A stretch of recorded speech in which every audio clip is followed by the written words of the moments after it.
തൃശൂർ നഗരം അതിന്റെ പതിവ് തിരക്കുകളിൽ അമർന്നിരിക്കുകയായിരുന്നു. ശക്തൻ തമ്പുരാൻ മാർക്കറ്റിലെ സായാഹ്നങ്ങൾക്കൊരു പ്രത്യേക താളമുണ്ട്.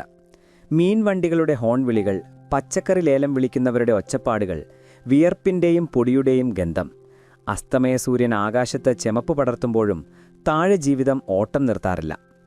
നഗരത്തിലെ ക്രമസമാധാന പാലനത്തിന്റെ തലപ്പത്തിരിക്കുന്ന city police commissioner Anjali Krishna IPS ആ വൈകുന്നേരം തന്റെ കാക്കിപ്പടയങ്കി അഴിച്ചുവെച്ച് ഒരു സാധാരണ മകളായി മാറിയിരുന്നു. ഔദ്യോഗിക വാഹനത്തിന്റെ സൈറണുകളില്ലാതെ, ഗൺമാൻമാരുടെ അകമ്പടിയില്ലാതെ, വെറുമൊരു കോട്ടൺ ചുരിദാർ ധരിച്ച് അമ്മയോടൊപ്പം നടക്കുമ്പോൾ അഞ്ജലിക്ക് വല്ലാത്തൊരാശ്വാസം തോന്നി. മോളെ അഞ്ജലി, ആ വെണ്ടയ്ക്ക എടുക്കണ്ട, ഇത് നോക്ക്, നല്ല ഫ്രഷാണ്. അമ്മ ശ്രീദേവി പച്ചക്കറി കൂമ്പാരത്തിനിടയിൽ നിന്ന് വിളിച്ചു പറഞ്ഞു. അവരുടെ മുഖത്ത് വിരിയുന്ന സന്തോഷം കാണുമ്പോൾ അഞ്ജലിക്ക് സമാധാനം തോന്നി. കഴിഞ്ഞ കുറേ വർഷങ്ങളായി ആ മുഖത്ത് ചിരിവിടർത്താൻ അവൾ പെടാപാടുപെടുകയായിരുന്നു. സാധനങ്ങൾ വാങ്ങി കാർ പാർക്ക് ചെയ്തിരുന്ന സ്ഥലത്തേക്ക് നടക്കുമ്പോഴാണ് വഴിയോരത്തെ ആ കാഴ്ച അഞ്ജലിയുടെ കണ്ണിലുടക്കിയത്. റോഡരികിലെ ഒരു പൊട്ടിയ സ്ലാബിന് മുകളിൽ കീറിപ്പറിഞ്ഞ ഒരു പ്ലാസ്റ്റിക് ചാക്കിന്മേൽ ഒരാളിരിക്കുന്നു. പൊടി പിടിച്ച നരച്ച മുടി, കാറ്റിൽ പറക്കുന്ന താടിരോമങ്ങൾ, എല്ലുന്തി കുഴിഞ്ഞ കണ്ണുകൾ. വിറയ്ക്കുന്ന കൈകൾ കൊണ്ട് അയാളൊരു പഴയ ചെരുപ്പിന്റെ വള്ളി തുന്നാൻ പാടുവിടുകയാണ്. എന്തോ ഒന്ന് അഞ്ജലിയുടെ കാലുകളെ അവിടെ പിടിച്ചു നിർത്തി. ആ ഇരിപ്പ്, തല കുനിച്ചുള്ള ആ ഇരിപ്പിൽ, ചുളിവ് വീണ ആ കൈകളിൽ, ഓർമ്മകളുടെ ഏതോ കോണിൽ ആ രൂപത്തിന് വല്ലാത്തൊരു തെളിച്ചം. അവൾ മുഖത്തെ വീർപ്പു തുടച്ച കണ്ണടയെടുത്തു മാറ്റി സൂക്ഷിച്ചു നോക്കി. ഹൃദയം അതിവേഗം മിടിക്കാൻ തുടങ്ങി. ആ നെറ്റിയിലെ ചുളിവുകൾ, നീണ്ട മൂക്ക്. അച്ഛൻ! അഞ്ജലിയുടെ ചുണ്ടുകൾ വിറച്ചു. തറവാട്ടുമുറ്റത്തെ ചാരുകസേരയിൽ വെളുത്ത ജുബ്ബായും മുണ്ടും ധരിച്ച് റബ്ബർ തോട്ടങ്ങളുടെ കണക്ക് പുസ്തകവുമായി ഗൗരവത്തിലിരുന്നിരുന്ന മാധവനെന്ന പ്രതാപി, നാട്ടുപ്രമാണി, ഇന്ന് തെരുവിന്റെ കോണിൽ കീറിയ ചെരുപ്പുകൾക്ക് ജീവൻ നൽകാൻ ശ്രമിക്കുകയാണ്. അഞ്ജലിയുടെ ശബ്ദമിടറി. തൊണ്ടയിൽ സങ്കടം ഒരു ഗോളമായി കുടുങ്ങിക്കിടക്കുകയായിരുന്നു. അമ്മയൊന്ന് നോക്കിക്കേ, അത് അച്ഛനല്ലേ? ശ്രീദേവി ഞെട്ടലോടെ തിരിഞ്ഞു നോക്കി. ആ രൂപം കണ്ടതും അവരുടെ മുഖം വിളറി വെളുത്തു. കയ്യിലിരുന്ന പച്ചക്കറി സഞ്ചി താഴെ വീഴാൻ പോയി. വെറുപ്പും സങ്കടവും, ഓർക്കാൻ ഇഷ്ടപ്പെടാത്ത ഭൂതകാലത്തിന്റെ കയ്പ് ആ കണ്ണുകളിൽ മിന്നിമറഞ്ഞു. ആരുമാവട്ടെ, നമുക്കതിൽ കാര്യമില്ല, ശ്രീദേവി കടുപ്പത്തിൽ പറഞ്ഞു. അവരുടെ ശബ്ദത്തിൽ വർഷങ്ങൾ പഴക്കമുള്ള കനലെരിയുന്നുണ്ടായിരുന്നു. വാ പോകാം, സമയം വൈകുന്നു. ഇനിയും ഇവിടെ നിന്നാൽ ചിലപ്പോൾ പഴയതൊക്കെ ഞാൻ വിളിച്ചു പറഞ്ഞു പോകും. അവരഞ്ജലിയുടെ കൈപിടിച്ച് കാറിനടുത്തേക്ക് വലിച്ചു. കാറിന്റെ ചില്ലുകൾക്കുള്ളിലൂടെ അഞ്ജലി അവസാനമായി ഒന്നുകൂടി നോക്കി. ആ മനുഷ്യൻ ആകാശത്തേക്ക് നോക്കി നെടുവീർപ്പിടുകയാണ്. ആ കണ്ണുകളിൽ നഷ്ടബോധത്തിന്റെ ഒരു കടലിരമ്പുന്നത് അഞ്ജലി കണ്ടു. ആ നോട്ടം അവരുടെ ഹൃദയത്തെ പിളർന്നു. കമ്മീഷണറുടെ ഔദ്യോഗിക വസതിയായ വലിയ ബംഗ്ലാവിന്റെ ഗേറ്റ് കടക്കുമ്പോഴും അഞ്ജലിയുടെ മനസ്സ് ശക്തൻ മാർക്കറ്റിലെ ആ തിരുവോരത്തായിരുന്നു. വിശാലമായ മുറികൾ, ജോലിക്കാർ, അധികാരത്തിന്റെ ചിഹ്നങ്ങൾ, ഇതെല്ലാം അവൾക്ക് ചുറ്റുമുണ്ടായിട്ടും അഞ്ജലിക്ക് വല്ലാത്തൊരു ശൂന്യത അനുഭവപ്പെട്ടു. എയർ കണ്ടീഷൻഡ് ചെയ്ത മുറിയിലും അവൾക്ക് വല്ലാതെ വിയർക്കുന്നുണ്ടായിരുന്നു. സോഫയിലേക്ക് ചാരി കണ്ണുകളടച്ചപ്പോൾ 15 വർഷം മുൻപുള്ള ആ ഇരുണ്ട നാട്ട് അവളുടെ ഓർമ്മകളിലേക്ക് ഇരച്ചുകയറി. അന്ന് പുറത്ത് കനത്ത മഴയായിരുന്നു. ഇടിമുഴക്കത്തേക്കാൾ ഉച്ചത്തിലായിരുന്നു വീട്ടിനുള്ളിലെ വഴക്ക്. 10ാം ക്ലാസ്സുകാരിയായ അഞ്ജലി മുറിയുടെ വാതിലിനു പിന്നിൽ ഒളിച്ചു നിൽക്കുകയായിരുന്നു. മാധവേട്ട, ചെയ്യരുത്, ഞങ്ങളെ ഉപേക്ഷിച്ചു പോകരുത്. ശ്രീദേവിയുടെ ദയനീയമായ കരച്ചിൽ. പക്ഷെ മാധവൻ എന്ന അച്ഛൻ അന്ന് മറ്റൊരാളായിരുന്നു. ഗീത എന്ന സ്ത്രീയുടെ മോഹവലയത്തിൽപ്പെട്ട് സ്വന്തം കുടുംബത്തെ മറന്ന ഒരു അപരിചിതൻ. വീടിന്റെ ആധാരവും ബാങ്കിലെ അവസാനത്തെ സേവിങ്സും ശ്രീദേവിയുടെ കഴുത്തിലെ താലിമാല ഒഴികെയുള്ള സ്വർണവും അയാൾ പെട്ടിയിലാക്കിയിരുന്നു. എനിക്ക് മടുത്തു ശ്രീദേവി, നിന്റെ ഈ പ്രാരാബ്ധം കേട്ടെനിക്ക് മടുത്തു എന്ന് പറഞ്ഞിറങ്ങിപ്പോയ അച്ഛന്റെ കാലിൽ വീണ് കരയുന്ന അമ്മയുടെ ചിത്രം അഞ്ജലിയുടെ നെഞ്ചിൽ ഒരു മുള്ളുപോലെ തറച്ചു നിൽപ്പുണ്ട്. മുറ്റത്ത് കാത്തുകിടന്നിരുന്ന് കാറിൽ കയറി അയാൾ പോകുമ്പോൾ ഒന്ന് തിരിഞ്ഞു നോക്കാൻ പോലും കൂട്ടാക്കിയില്ല. അന്നു മുതൽ തുടങ്ങിയതാണ് ശ്രീദേവിയുടെ യുദ്ധം. സുഖലോലുപതയിൽ ജീവിച്ച ആ സ്ത്രീ തയ്യൻ നിഷീന്റെ മുന്നിൽ രാവും പകലുമിരുന്നു. വിരലുകളിൽ സൂചി കുത്തിക്കയറി ചോര വന്നിട്ടും അവർ തുന്നിക്കൊണ്ടിരുന്നു. അച്ചാറുകളുണ്ടാക്കി കടകളിൽ കൊണ്ടു നടന്നു വിറ്റു. കടക്കാർ പരിഹാസത്തോടെ പെരുമാറിയപ്പോഴും അയൽപക്കക്കാർ കുറ്റപ്പെടുത്തിയപ്പോഴും ശ്രീദേവി തളർന്നില്ല. എന്റെ മകളെ എനിക്ക് പഠിപ്പിക്കണം, അവൾ ആരുടെയും മുന്നിൽ തലകുനിക്കരുത്, അതായിരുന്നു അവരുടെ മന്ത്രം. പലപ്പോഴും രാത്രികളിൽ ചോറുണ്ടാകില്ലായിരുന്നു. അമ്മയ്ക്ക് വിശക്കില്ല മോളെ, നീ കഴിക്ക് എന്നു പറഞ്ഞ് കഞ്ഞി മുഴുവൻ തനിക്ക് തന്ന അമ്മയുടെ ഒറ്റിയ വയറ് അഞ്ജലി പലപ്പോഴും കണ്ടിട്ടുണ്ട്. ആ വിശപ്പായിരുന്നു അഞ്ജലിയുടെ വാശി. പഠിക്കണം, വിജയിക്കണം, ഈ നഗരത്തിൽ ആരും ബഹുമാനിക്കുന്ന ഒരു നിലയിലെത്തണം. സിവിൽ സർവീസ് പരീക്ഷയിൽ ഉന്നത വിജയം നേടി IPS പാസ്സായി തോളിൽ നക്ഷത്രങ്ങളുമായി വീട്ടിലെത്തിയ ദിവസം ശ്രീദേവി കെട്ടിപ്പിടിച്ച് കരഞ്ഞത് സന്തോഷം കൊണ്ടായിരുന്നില്ല, ഉള്ളിലെ പക കൊണ്ടായിരുന്നു. ഇതൊക്കെ എൻ്റെ മധുര പ്രതികാരമാണ് അഞ്ജലി. നമ്മളെ പെരുവഴിയിൽ തള്ളി ആ മനുഷ്യൻ ഇതൊക്കെ അറിയണം. നമ്മൾ തോറ്റില്ലെന്ന് അയാൾ കാണണം. ഓർമ്മകളിൽ നിന്ന് ഞെട്ടിയുണർന്ന അഞ്ജലി മെല്ലെ എഴുന്നേറ്റ് അമ്മയുടെ മുറിയിലേക്ക് ചെന്നു. ശ്രീദേവി ജനാലയിലൂടെ പുറത്തെ ഇരുട്ടിലേക്ക് നോക്കി നിൽക്കുകയായിരുന്നു. ആ നിൽപ്പിനൊരു കല്ലിൻ്റെ കാഠിന്യമുണ്ടായിരുന്നു. അമ്മേ, അവൾ അമ്മയുടെ തോളിൽ കൈവച്ചു. നമുക്കൊന്ന് പോയി കണ്ടാലോ? ആ കോലം കണ്ടില്ലേ അമ്മേ? ആ വലിയ മനുഷ്യനിന്ന് തെരുവിൽ. വേണ്ട, ശ്രീദേവി തിരിഞ്ഞു നിന്ന് തീർത്തു പറഞ്ഞു. കണ്ണുകളിൽ കണ്ണീർ തിളങ്ങുന്നുണ്ടെങ്കിലും ശബ്ദത്തിൽ തീപ്പൊരിയുണ്ടായിരുന്നു. എന്നെയും എൻ്റെ മോളെയും നടുറോഡിൽ നിർത്തി പോയതല്ലേ അയാൾ? സുഖിക്കാൻ വേണ്ടി പോയതല്ലേ? ഇപ്പോൾ അനുഭവിക്കട്ടെ. ദൈവം കൊടുത്ത ശിക്ഷയാണത്. അമ്മ, അത് വർഷങ്ങൾക്ക് മുൻപല്ലേ? അതെ, വർഷങ്ങൾക്ക് മുൻപ്. പക്ഷെ എനിക്കത് ഇന്നലെ നടന്നതുപോലെയാണ്. നീ അത് മറന്നോ അഞ്ജലി? +2 ഫീസ് അടയ്ക്കാൻ പണമില്ലാതെ നീ ക്ലാസ്സിന് പുറത്തുനിന്നത്. അന്നീ അച്ഛൻ എവിടെയായിരുന്നു?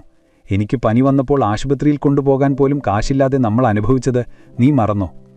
അമ്മയുടെ ചോദ്യങ്ങൾക്ക് മുൻപിൽ പിടിച്ചു നിൽക്കാൻ അഞ്ജലിക്ക് കഴിഞ്ഞില്ല. ആ ചോദ്യങ്ങളിൽ ന്യായമുണ്ടായിരുന്നു. പക്ഷെ ഒരു പോലീസ് ഓഫീസർ എന്ന നിലയിൽ കുറ്റവാളികളോട് പോലും കരുണ കാണിച്ചിട്ടുള്ള തനിക്ക് സ്വന്തം അച്ഛനെ, ആ വൃദ്ധനായ മനുഷ്യനെ എങ്ങനെ തള്ളിക്കളയാനാകും? ആ വിറയ്ക്കുന്ന കൈകളും കുഴിഞ്ഞ കണ്ണുകളിലെ നിസ്സഹായാവസ്ഥയും അവളുടെ ഉറക്കം കെടുത്തിക്കൊണ്ടിരുന്നു. ചോരയ്ക്കും നീരിനും പകരം ഉള്ളിൽ സ്നേഹമാണോ പകയാണോ എന്ന് തിരിച്ചറിയാനാവാത്ത അവസ്ഥ. അന്ന് രാത്രി അഞ്ജലിക്ക് ഒരു പോള കണ്ണടയ്ക്കാൻ കഴിഞ്ഞില്ല. ജനാലയിലൂടെ കാണുന്ന തെരുവിളക്കുകളുടെ മഞ്ഞ വെളിച്ചം മുറിയിലേക്ക് വീണു കിടന്നു. ആ വെളിച്ചത്തിന് അച്ഛന്റെ കണ്ണുകളിലെ മങ്ങലായിരുന്നു. ഉറങ്ങാൻ കിടന്നപ്പോഴൊക്കെ കാതുകളിൽ മുഴങ്ങിയത് മോളെ എന്നൊരു വിളി മാത്രമായിരുന്നു. ഒരു കമ്മീഷണറുടെ അധികാരമോ യൂണിഫോമിന്റെ ഗാംഭീര്യമോ ഒന്നും ആ നിമിഷം അവൾക്ക് തുണയായില്ല. വെറുമൊരു മകൾ മാത്രമായിരുന്നു അവൾ. വിശദീകരിക്കാനാവാത്ത ഒരു അസ്വസ്ഥത അവളെ വരിഞ്ഞുമുറുക്കി. നേരം പുലരാൻ കാത്തിരിക്കുകയായിരുന്നു അവൾ. വെളിച്ചം വീണതും അവൾ വണ്ടിയെടുത്ത് പുറത്തിറങ്ങി. ഡ്രൈവറെ പോലും വിളിച്ചില്ല. നേരെ പോയത് അമ്മയുടെ ഉറ്റ സുഹൃത്തായ സാവിത്രി ആന്റിയുടെ വീട്ടിലേക്കാണ്. അച്ഛനെക്കുറിച്ചുള്ള എന്തെങ്കിലും വിവരം ആർക്കെങ്കിലും അറിയാമെങ്കിൽ അത് സാവിത്രിക്ക് മാത്രമായിരിക്കും. അഞ്ജലിയുടെ കാർ ഗേറ്റ് കടന്നു വരുന്നത് കണ്ട് സാവിത്രി അത്ഭുതത്തോടെ ഇറങ്ങി വന്നു. മുറ്റത്തെ ചെടികൾ നനയ്ക്കുകയായിരുന്നു അവർ. എന്താ മോളെ ഇത്ര രാവിലെ? യൂണിഫോമിലല്ലാതെയുമാണല്ലോ. മുഖമെന്താ വല്ലാതെ ഇരിക്കുന്നത്? അഞ്ജലി മറുപടി പറയാതെ അകത്തേക്ക് കയറി സോഫയിലേക്ക് തളർന്നിരുന്നു. അവളുടെ ശ്വാസം വേഗത്തിലായിരുന്നു. ആന്റി, എനിക്ക് സത്യമറിയണം. ഞാൻ ഇന്നലെ അച്ഛനെ കണ്ടു. സാവിത്രിയുടെ കയ്യിലിരുന്ന വെള്ളപ്പാത്രം അറിയാതെ വിറച്ചു. അവർ അഞ്ജലിയുടെ മുഖത്തേക്ക് സൂക്ഷിച്ചു നോക്കി. എവിടെ വെച്ച്? ശക്തൻ മാർക്കറ്റിൽ. ഒരു കീറച്ചാക്കിലിരുന്ന് ചെരുപ്പ് തിന്നുന്നു. വിശ്വസിക്കാൻ പറ്റുന്നില്ല ആന്റി. എന്റെ അച്ഛൻ മാധവൻ മുതലാളി എങ്ങനെയാണ് ആ തെരുവിലെത്തിയത്? അമ്മ ഒന്നും പറയുന്നില്ല. ചോദിക്കുമ്പോൾ പഴയ കണക്കുകൾ പറയുകയാണ്. ആന്റിക്കറിയാമല്ലോ എല്ലാം. എന്നോട് കള്ളം പറയരുത്. സാവിത്രിയുടെ മുഖം മങ്ങി. അവർ സാരിത്തുമ്പുകൊണ്ട് മുഖം തുടച്ചു. ദീർഘമായൊന്ന് നെടുവീർപ്പിട്ടു. മോളെ, കർമ്മഫലമെന്നല്ലാതെ എന്തു പറയാൻ എനിക്ക് മടിയുണ്ട്. എന്നാലും നീ അറിയണം. സാവിത്രി അഞ്ജലിയുടെ അരികിലിരുന്ന് ആ കൈകൾ ചേർത്ത് പിടിച്ചു. മാധവേട്ടൻ വിശ്വസിച്ച ആ സ്ത്രീ ഗീത. അവൾ വെറുമൊരു സ്ത്രീയായിരുന്നില്ല. അതൊരു ചതിയായിരുന്നു മോളെ. മാധവേട്ടന്റെ കയ്യിലുണ്ടായിരുന്ന പണവും സ്വർണവും മാത്രമല്ല, റബ്ബർ തോട്ടം വിറ്റ പണം പോലും അവൾ തന്ത്രപൂർവ്വം സ്വന്തം പേരിലാക്കി. ഒടുവിൽ അദ്ദേഹത്തിന് വലിയൊരു രോഗം വന്നപ്പോൾ, ചികിത്സിക്കാൻ പണമില്ലാതായപ്പോൾ അവൾ തനിനിറം കാണിച്ചു. അഞ്ജലി ശ്വാസം അടക്കിപ്പിടിച്ചിരുന്നു. ബാധ്യതകൾ മാത്രം ബാക്കിയായപ്പോൾ ഒരറവുമാടിനെപ്പോലെ അവൾ അദ്ദേഹത്തെ ഉപേക്ഷിച്ച് വേറൊരാളുടെ കൂടെ പോയി. സ്വന്തം വീടും നാടും നഷ്ടപ്പെട്ട് നിൽക്കാനിടമില്ലാതെ തെരുവിൽ ഭ്രാന്തനെപ്പോലെ അലയുന്ന മാധവേട്ടനെ പലരും കണ്ടിട്ടുണ്ട്. പഴയ പ്രതാപമോർത്ത് ആരുടെയും മുന്നിൽ കൈനീട്ടാൻ അദ്ദേഹത്തിന് അഭിമാനം അനുവദിച്ചില്ല. എന്നിട്ട് എന്താ ആരും എന്നോട് പറയാതിരുന്നത്? അഞ്ജലിയുടെ ശബ്ദമിടറി. പറയാൻ അദ്ദേഹം സമ്മതിച്ചില്ല മോളെ. ഒരിക്കൽ ഞാൻ ക്ഷേത്രത്തിൽ വെച്ച് കണ്ടതാ. അന്ന് ഓടിവന്നെൻ്റെ കാലു പിടിച്ചു പറഞ്ഞു, ശ്രീദേവിയും മോളും ഇതറിയരുത്, ഞാൻ മരിച്ചുപോയതെന്ന് അവർ കരുതിക്കോട്ടെ എന്ന്. സാവിത്രിയുടെ കണ്ണുകൾ നിറഞ്ഞു. പിന്നെ തിരിച്ചു വരാൻ അദ്ദേഹത്തിന് മടിയായിരുന്നു. നിന്നെയും അമ്മയെയും മുഖാമുഖം കാണാനുള്ള ധൈര്യമില്ലായിരുന്നു. സ്വന്തം മകൾ ഈ നഗരത്തിന്റെ കമ്മീഷണറാണെന്നറിഞ്ഞപ്പോൾ ആ വലിയ പദവിക്ക് തന്റെ സാന്നിധ്യം ഒരു കളങ്കമാകുമോ എന്ന് അദ്ദേഹം ഭയന്നു. അതുകൊണ്ട് ഒളിച്ചു ജീവിക്കുകയായിരുന്നു.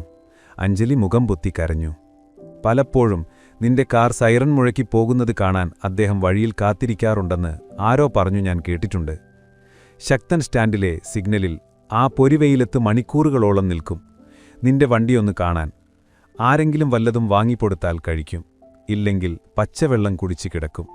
അതാണ് മോളെ ഇപ്പോഴത്തെ മാധവൻ. ആ വാക്കുകൾ അഞ്ജലിയുടെ ഹൃദയത്തിൽ തീ കോരിയിട്ടതുപോലെ തോന്നി. താൻ AC കാറിൽ ചീറിപ്പായുമ്പോൾ പൊരിവെയിലത്ത് തന്നെ നോക്കി നിൽക്കുന്ന അച്ഛൻ. ഒരു നേരത്തെ ആഹാരത്തിന് വകയില്ലാതെ മകളുടെ ഒരു നോക്ക് കാണാൻ കാത്തിരിക്കുന്ന അച്ഛൻ. വെറുപ്പല്ല, നെഞ്ചുപൊട്ടുന്ന വേദനയാണ് അവൾക്ക് തോന്നിയത്.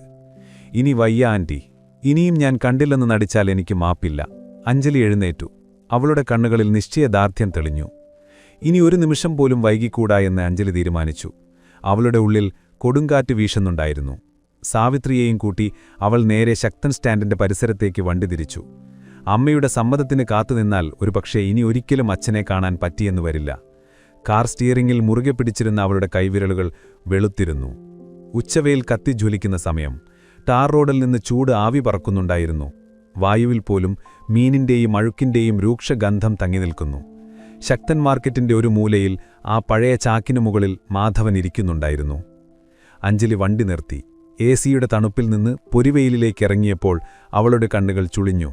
സാവിത്രി പിന്നാലെ ഇറങ്ങി. അവർ നടക്കുന്നത് മാധവൻ കണ്ടില്ല. കൈയിലുള്ള ഒരു പഴയ പ്ലാസ്റ്റിക് കുപ്പിയിൽ നിന്ന് ബാക്കിയുള്ള ഇത്തിരി വെള്ളം കുടിക്കാൻ ശ്രമിക്കുകയായിരുന്നു അദ്ദേഹം. ഉണങ്ങിയ തൊണ്ടയിലേക്ക് ആ വെള്ളമിറങ്ങാൻ മടിച്ചു. അഞ്ജലിയുടെ നിഴൽ അദ്ദേഹത്തിന്റെ മേൽ വീണു. അയാൾ തലയുയർത്തി നോക്കി. സൂര്യപ്രകാശത്തിൽ ആദ്യം ആ മുഖം വ്യക്തമായില്ല. കണ്ണ് ചിമ്മി വീണ്ടും നോക്കിയപ്പോൾ മാധവന്റെ ഹൃദയം നിലച്ചുപോയി. മോളെ. ആ വിളിയിൽ വിസ്മയവും ഭയവും ഇടകലർന്നിരുന്നു. അദ്ദേഹം വേഗം എഴുന്നേൽക്കാൻ ശ്രമിച്ചു. പക്ഷേ പട്ടിണികൊണ്ട് തളർന്ന കാലുകൾക്കതിനുള്ള ശക്തിയുണ്ടായിരുന്നില്ല. ചാക്കിലേക്ക് തന്നെ വീണുപോയി. അഴുക്കുപുരന്ന കൈകൾ എവിടെ ഒളിപ്പിക്കണമെന്നറിയാതെ അദ്ദേഹം പുറകിലേക്ക് വലിച്ചു പിടിച്ചു. അച്ഛാ. അഞ്ജലി മുട്ടുകാലത്ത് ആ ചാക്കിലിരുന്നു. അവളുടെ ചുരിദാർ റോഡിലെ ചെളിയിൽ മുട്ടിയത് അവൾ അറിഞ്ഞില്ല. അച്ഛാ, ഇത് ഞാനാണ്. അയ്യോ മോളെ, നീ എഴുന്നേൽക്ക്, ആൾക്കാർ കാണും. കമ്മീഷണർ സാർ ഇങ്ങനെയൊന്നും ഇരിക്കരുത്. മാധവൻ പരിഭ്രമത്തോടെ ചുറ്റും നോക്കി. ആര് കണ്ടാലെന്താ, എന്റെ അച്ഛനല്ലേ ഇത്. അവൾ ആ പരുക്കൻ കൈകളിൽ പിടിച്ചു. ഒരു കാലത്ത് സ്വർണ്ണമോതിരങ്ങൾ അണിഞ്ഞിരുന്ന വിരലുകൾ ഇന്ന് വിണ്ടുകീറി വ്രണമായിരിക്കുന്നു. മാധവൻ വിങ്ങിപ്പൊട്ടി. എനിക്ക് യോഗ്യതയില്ല മോളെ. ഞാൻ നിങ്ങളെ ചതിച്ചവനല്ലേ. എന്നെ കാണാൻ വരരുത്. നിനക്ക് നാണക്കേടാകും. കമ്മീഷണറുടെ അച്ഛൻ തെരുവിൽ ചെരുപ്പ് കുത്തിയാണെന്നറിഞ്ഞാൽ. വേണ്ട മോളെ, നീ പൊയ്ക്കോ. കമ്മീഷണർ എന്ന തൊപ്പി എനിക്ക് അഴിച്ചുവെക്കാം. പക്ഷേ മകളെന്നത് അങ്ങനെയല്ലല്ലോ അച്ഛാ. അച്ഛാ വാ, നമുക്ക് വീട്ടിൽ പോകാം. വീട്ടിലേക്കോ? മാധവൻ ഞെട്ടി. ഇല്ല, അതിനെനിക്ക് കഴിയില്ല. ശ്രീദേവി, നിന്റെ അമ്മ എന്നെ ആട്ടിയോടിക്കും. ആ മുഖത്ത് നോക്കാൻ എനിക്ക് വയ്യ. ഞാൻ ചെയ്ത പാപങ്ങൾക്ക് ഇനിയുള്ള കാലം ഇവിടെ കിടന്ന് മരിച്ചോളാം. അഞ്ജലിക്ക് മനസ്സിലായി, അച്ഛനെ കൊണ്ടുപോകാൻ സ്നേഹം മാത്രം പോരാ, ഒരു ചെറിയ കള്ളം കൂടി അത്യാവശ്യമാണ്. അവൾ കണ്ണീർ തുടച്ചു. ശബ്ദത്തിന് കുറച്ചുകൂടി ഉറപ്പുവരുത്തി. അമ്മയാണ് വരാൻ പറഞ്ഞത്. മാധവനത് വിശ്വസിക്കാനാവാതെ അവളെ നോക്കി. ശ്രീദേവിയോ? എന്നെ വിളിച്ചോ? അതെ, അമ്മയും കാത്തിരിക്കുകയാണ്. പഴയതൊക്കെ അമ്മ മറന്നോ? അച്ഛൻ തിരിച്ചു വന്നാൽ മതി എന്ന് പറഞ്ഞു. അച്ഛൻ വന്നില്ലെങ്കിൽ അമ്മയ്ക്കത് വലിയ സങ്കടമാകും. അഞ്ജലി നുണ പറഞ്ഞു. അത് ഒരു വലിയ നന്മയ്ക്കു വേണ്ടിയുള്ള നുണയായിരുന്നു. സാവിത്രിയും അരികിലെത്തി. വരുന്നെങ്കിൽ വാ മാധവേട്ടാ. ശ്രീദേവിക്ക് ഇപ്പൊ പഴയ ദേഷ്യമൊന്നുമില്ല. ഇനി ആ കൊച്ചിനെ കൂടി സങ്കടപ്പെടുത്തരുത്. ഈ വയസ്സുകാലത്ത് ഇങ്ങനെ കിടന്ന് നരകിക്കാൻ ദൈവം സമ്മതിക്കില്ല. മകൾ എന്നതിലുപരി ഒരു പോലീസ് ഉദ്യോഗസ്ഥയുടെ ആജ്ഞാശക്തി കൂടി അപ്പോൾ അഞ്ജലിയുടെ ശബ്ദത്തിലുണ്ടായിരുന്നു. എഴുന്നേൽക്കച്ചാ, ഇനി അച്ഛൻ എവിടെ ഇരിക്കില്ല.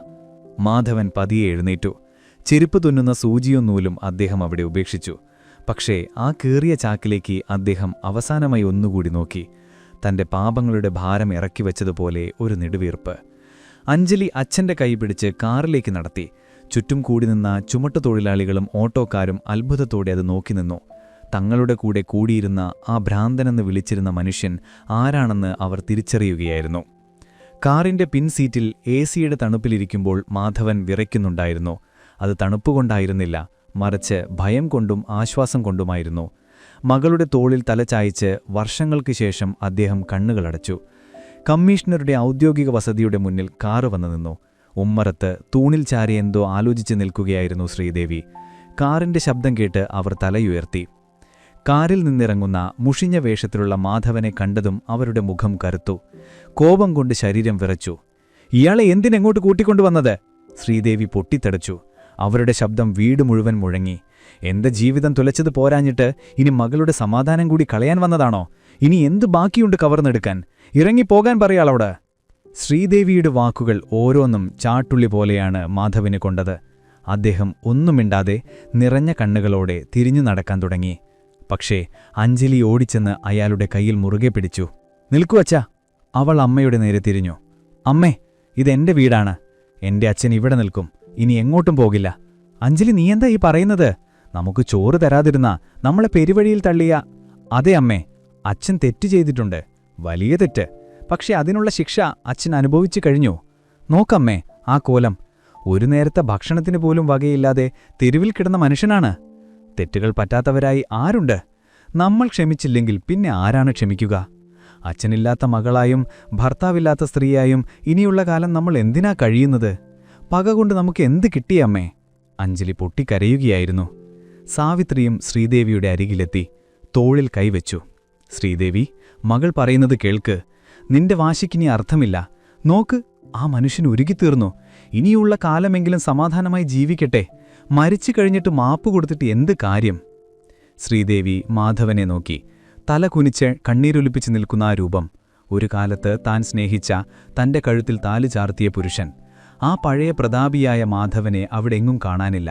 വെറുമൊരു തോൽവി മാത്രം. അവരുടെ ഉള്ളിലെ കോപം പതിയെ അലിഞ്ഞു തുടങ്ങി.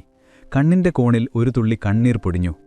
ശ്രീദേവി സാരിത്തുമ്പുകൊണ്ട് കണ്ണൊപ്പി ദീർഘമായൊന്ന് ശ്വാസമെടുത്ത് പതിഞ്ഞ ശബ്ദത്തിൽ പറഞ്ഞു, അവിടെ അങ്ങനെ നിൽക്കാതെ കേറിയിരിക്ക്. ഞാൻ ചായ എടുക്കാം. ആ വാക്കുകൾ ഒരു മാപ്പപേക്ഷയുടെ സ്വീകാര്യമായിരുന്നു. മാധവൻ വിങ്ങിപ്പൊട്ടി കൈകൂപ്പി നിന്നു. ശ്രീദേവി, എന്നോട്... വാക്കുകൾ തൊണ്ടിൽ കുരുങ്ങി. അഞ്ജലി അച്ഛനെയും കൂട്ടി അകത്തേക്ക് നടന്നു. വരൂ അച്ഛാ. പുറത്ത് അസ്തമയസൂര്യൻ തൃശൂർ നഗരത്തിന് മുകളിൽ സ്വർണ്ണനിറം വാരി വിതറുന്നുണ്ടായിരുന്നു. വർഷങ്ങളുടെ ഇരുട്ടിന് ശേഷം ആ വീട്ടിൽ, ആ വലിയ ബംഗ്ലാവിൽ വെളിച്ചം പരന്നു.